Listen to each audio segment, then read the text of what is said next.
The movie begins with Frank Leone working at a garage fixing cars. He's a great mechanic, and loves doing what he does. Sometime later, he is visited by a woman who asks to get her car fixed, and he begins to tease her. It turns out that this is Frank's girlfriend Melissa. They spend some time together, and later on, we see Frank playing ball in the park with some neighborhood children, as Melissa watches happily. He goes over and kisses her. Later, she drops him off at Norwood, where Frank is an inmate. Due to his model behavior, Frank is allowed frequent leaves from the low-security prison. A few years back, in prison for a minor crime, Frank had broken out of prison to go see his dying mentor. He did this because he was not allowed even an hour to go see him, and thus resorted to extreme measures. He reported this cruelty, and the prison's bad treatment of its inmates to the press, as he went back to being imprisoned again. But due to his model behavior and the press story, Frank was transferred to Norwood. As Frank walks inside, we see him being on good terms with all the guards and inmates alike. They all love him, and he has a positive disposition. That night though, things begin to go south for Frank, who is nearing the end of his sentence in 6 months. The prison is broken in by a different group of guards, who are extremely aggressive, and they enter Frank's cell. There, he is unceremoniously cuffed and dragged out. The guards inform him that he is being transferred to another prison, and when Frank protests about not being told anything about this, the men unapologetically tell him that this is how they do things. Bewildered and helpless in the face of such a group of guards, Frank is shoved into a van, and driven off to a high-security prison called Gateway. This is run by Drumgoole, who greets Frank as he is being brought in. Frank gets shocked to see the man, much to the warden's delight, and comprehends why he's been brought here. Drumgoole was the warden who hadn't allowed Frank an hour's leave to see his mentor, which had prompted Frank to break out. Drumgoole is clearly out for revenge, as Frank is shown to his cell, and given the rundown of the strict rules by the head guard Meissner. Frank walks around angrily in his cell, as he's taken to meet with the warden. As the two come face to face, Drumgoole talks about how he's been waiting for this day for a long time. Ever since Frank had broken out of his prison, Drumgoole had to face the backlash. His previously pristine reputation was blown to smithereens. He was demoted and transferred to Gateway. While all this was happening, Frank was lauded as if he was a national hero, and Drumgoole blamed Frank for the downfall of his career and reputation. Frank is pissed off at this, and retorts that whatever Drumgoole is going through, it's because of his own actions. If he had allowed Frank an hour to visit his mentor, Frank wouldn't have done what he did. But Drumgoole says that Frank was the one who broke the law, but he was the one who suffered for it. Frank says that he suffered too, being sentenced to 5 years more. Drumgoole says that Frank's suffering isn't over yet. Frank is then sent to be deloused. He is humiliated and stripped by the guards, and told to step into a chamber. They tell him that the chamber will be filled with gas, and he has to hold his breath for 30 seconds, as the gas is too dangerous to be inhaled. But after that time is over, Drumgoole intervenes, and lets the gas sustain for a longer period of time, during which Frank coughs and breathes heavily. The next day, he enters the yard and meets some of the other inmates. One of the inmates is the bully of the schoolyard, and has possibly been told by the warden to make Frank's life hell. He tries to provoke Frank by taking out a pocket knife. But this is seen by a guard called Meissner, who steps in and demands the man to give up the shank. When Meissner can't find it even by searching him, he turns to Frank and asks him about it. But Frank doesn't want to get into the whole thing, and says that he's not interested. Later on, while he's cleaning the floors, he is approached by Dallas, an inmate who was with Frank at his previous prison. He wants Frank to help him break out of here, as he believes Frank is very capable. Frank, on the other hand, isn't interested and turns him down. Dallas then takes him to see Eclipse in the garage, because he knows Frank is a great mechanic, and promises to get him a job there. But Eclipse wants no trouble and doesn't trust Frank. He tells them to get out of there despite Dallas's protests. Later on, Melissa talks to the guards at the reception area. She wants to see Frank, but the guard there tells her she can't, as he's in the general population at the moment. Meissner arrives and tells her that Frank is fine.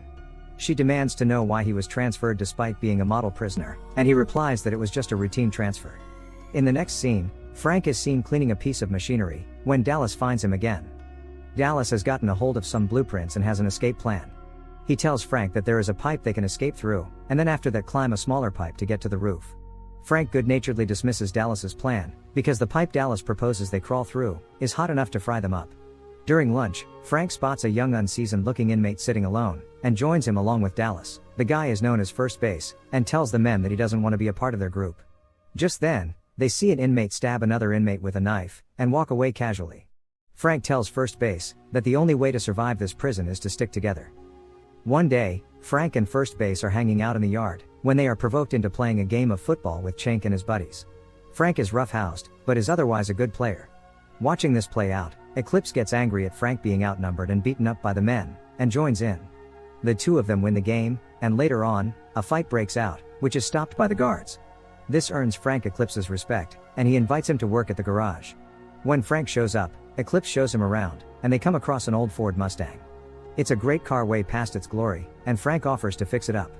He works hard on fixing the car, displaying his skills and determination, and is also joined by his new friends Dallas, First Base, and Eclipse. Together they fix up the car and give it a fresh coat of red paint, and later, celebrate their success.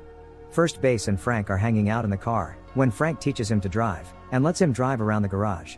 But First Base doesn't turn off the engine, and drives away and out of the garage and into the yard.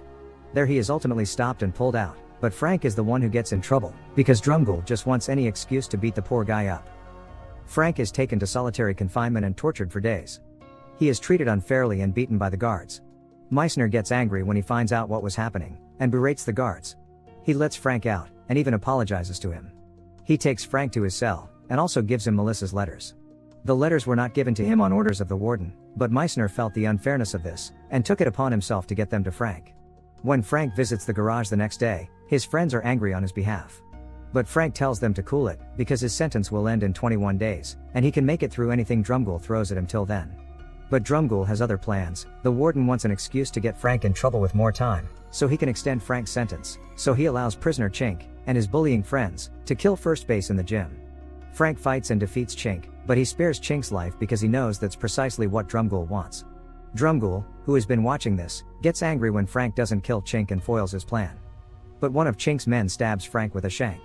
While Frank is recovering in the infirmary, Melissa is allowed to visit him. Drumgoole allows her 30 minutes to spend with Frank, but only a few minutes later, a few guards come in to escort her out. Later, Frank is visited by an inmate who is at Treadmore. He tells Frank that he will be released tomorrow, and the first thing he'll do after getting out is rape Melissa. He shows Frank Melissa's picture, driving Frank into a helpless rage. He leaves, and Frank calls out to a guard to let him make a phone call, but he is denied. Enraged and out of options, he goes to Dallas and asks him to help him break out. Dallas tells him he shouldn't do this, as he only has 6 days left of his sentence, but Frank says he does not have that long. Dallas agrees and they come up with a plan.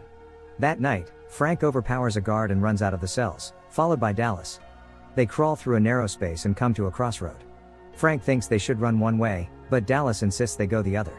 But Dallas leads Frank into a trap, where Drumgoole is waiting.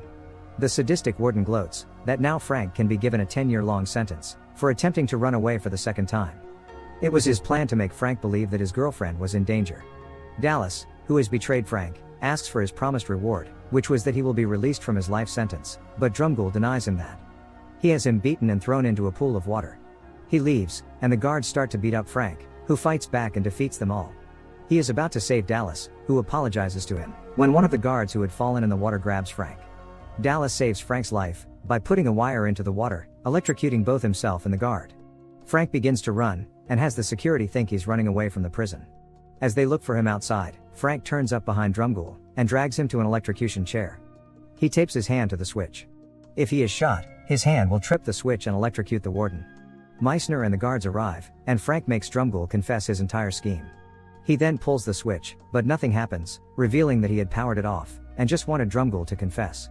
Meissner has Frank taken away, but also takes Drumgoole into custody, despite the warden insisting that he was merely playing along. An inquiry is made into Drumgoole's actions, and Frank is allowed to leave prison at the end of his previous sentence. He meets up with Eclipse one last time, who gives him a cigar. Captain Meissner walks him out, as Frank jokes that he will miss the captain's smile. Meissner shakes his head, and lets Frank out, who finally walks out of Gateway, and embraces Melissa. The end.